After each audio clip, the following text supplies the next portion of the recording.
Welcome back. Many of the 170,000 migrants who illegally reached Europe by boat last year fled political upheaval in the Middle East and Africa. Others were in search of a better life. Greece, Italy, Cyprus, Malta and Spain served as the main points of entry, adding to the economic challenges those countries already face. Joining us now from Amsterdam to talk about the ongoing crisis is Associate Law Professor Jorrit Reepma. He's an expert on European migration law at Leiden University.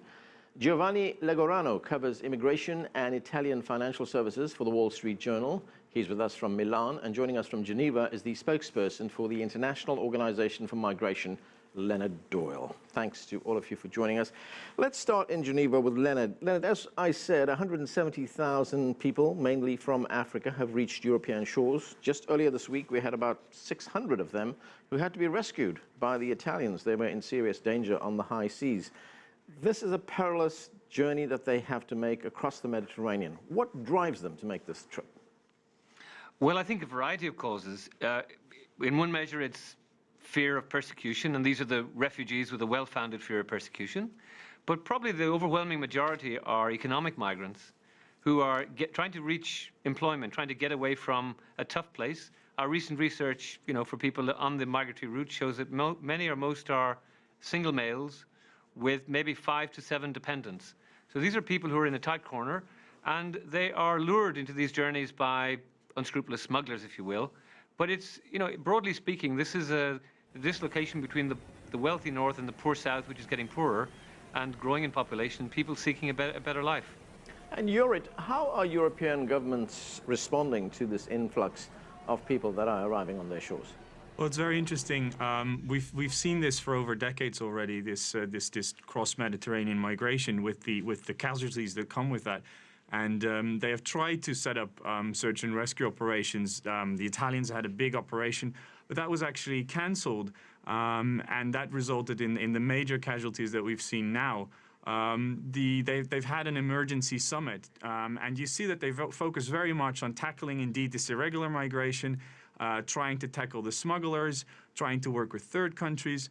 But I do think it's very important to add, if you look at the nationalities of the people on those boats, we are currently facing one of the biggest displacement crises as a result of the Syrian civil war. So you see that these are very much mixed flows. Yes, people looking for a better life, but also people that are really in fear of their lives and have justified protection needs. Right, and Giovanni, if we look at the countries of Europe and how they're handling this, it seems that the biggest burden of accommodating the people who are arriving on European shores falls to very small towns, villages really, on the southern perimeter of Europe along the Mediterranean. And there is now resistance to that, isn't there? Yeah, it looks like definitely the biggest burden falls on the southern European countries, in particular Italy. One of the other guests had recalled the Mare Nostrum operation that last year rescued 170,000 migrants, and then it was cancelled and was replaced by a European operation, which is more a border patrolling operation. Now the result is that only so far this year 33,000 migrants arrived on the shores of Italy, and this is putting an awful lot of pressure on the reception centers, on the Interior Ministry and its local representation that is trying to find shelter for them in other regions of Italy, which at the same time are opposing the arrival of migrants. Of course, there is also an economic factor, but there is a big logistic factor now, because a lot of these centers are already full, and therefore the government and its local representation is scrambling to find a place for these people. Leonard Doyle, is there any way of tracking how people actually get onto these boats? There's a process, isn't there? And as you mentioned earlier on, I mean, there are middlemen, people smugglers, who charge vast sums of money to get these people onto these boats. What is that process? How does it happen? Well, I think, as is rightly stated by one of our guests, much of this is driven by political oppression, war, human rights abuses. Let's just make that very clear. But in addition to that, I think what we're seeing, these images we're seeing as we're circulating yesterday of unfortunate people jumping into the sea beside a vast tanker, commercial vessel, these very images are having a very damaging effect on our politics in Europe, because they're giving the impression and the sense that migration is out of control. And this is sending people to vote to the extremes. At the same time, the images of people coming ashore and being rescued by the Italian and Hellenic and others, Coast Guards, it sends a different signal to Africa. It sends a signal to people, hey, you can get into Europe without a passport.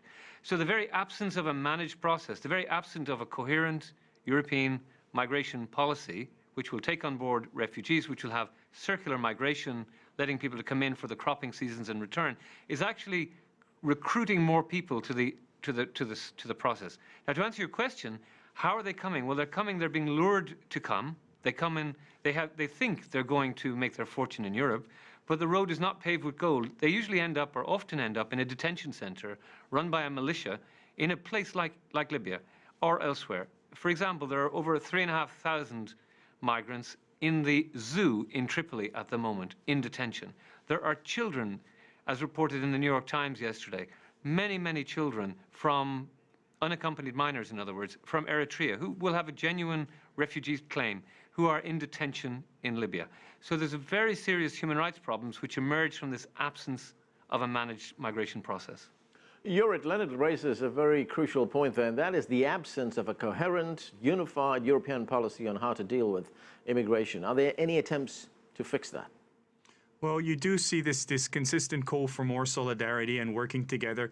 But ultimately, you see that the countries where the people come in, so on the southern shores of the European Union, they are in principle responsible for those people.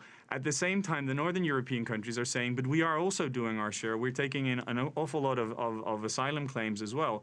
And giving asylum to an awful lot of people. So there is really this unwillingness, and you see that also in the recent discussions, for instance, on resettlement. I think the number that was mentioned at that time was 5,000. If you look at the sheer number of millions of Syrians, for instance, that are displaced, that is obviously a very small number. So what the European Union should do is really move towards a more harmonized, I would say, and a real solidarity, a system that really shows solidarity, where the responsibility is not shared by a few member states. Giovanni, you've written extensively about the trip. If I may jump in. Go ahead. Well, I was just saying that the numbers of people resettled to Europe is pathetically small in comparison to other countries, Australia, the United States. And I think Europe needs to kind of recognize that 400 years of sending people abroad in the world to populate other continents, that actually now they need to kind of recalibrate and recognize that they need to import people if their economy is going to stay healthy. They need people to work in the fields, people to work in the care homes. The population of Europe is aging. If they wish to remain competitive, they're going to have to sort this out. Giovanni, you've written extensively about the plight these people face on the high seas in those boats. It's not exactly a cruise that they take across the Mediterranean. Many of them are subject to very harsh conditions on those boats. What have you found out? Very much so. I mean, what we found out also is that it looks like that in a lot of cases there are like first-class migrants and second-class migrants, where the first class are obviously the ones that are able to pay more. There are also the ones that, for example, in the latest tragedy survived because they were on the top of the boat that clashed against a Portuguese vessel that was heading there in order to rescue the boat. The plight is terrible. The stories we hear are really sad.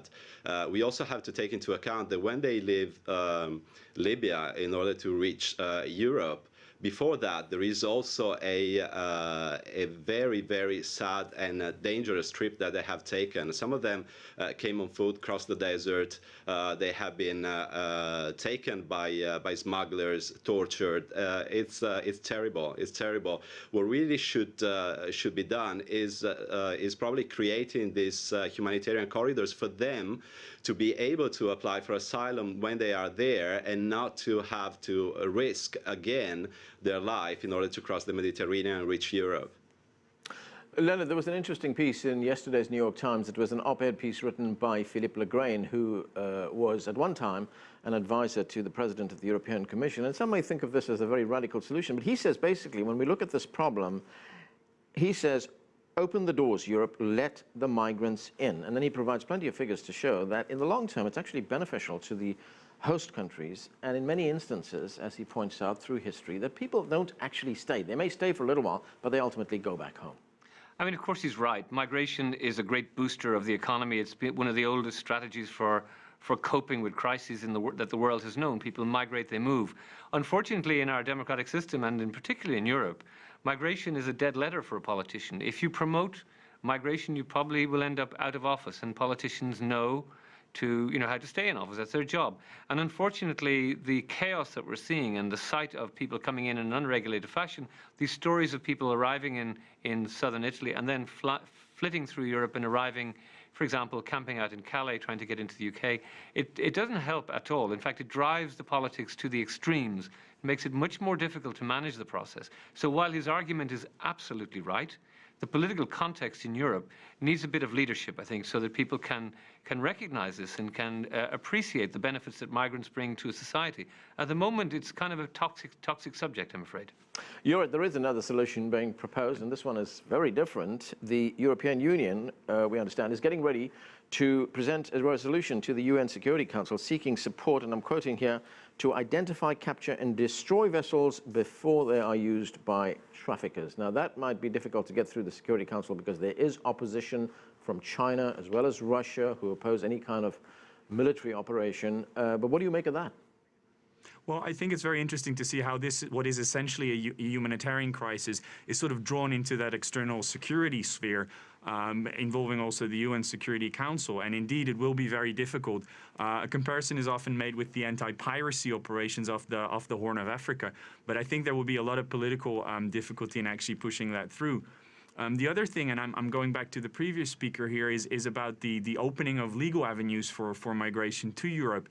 The Commission is going to present a proposal mid-May in which it would actually include some possibilities there. But indeed, that is very politically sensitive and will probably put you out of office. Now, the Commission president is actually not democratically elected. He actually was saying that there should be more options for legal migration, but was already fiercely criticized by the member states for that. So you see that this is very much approached as a security question. And indeed, although we may need more legal migration, that will be incredibly politically sensitive domestically.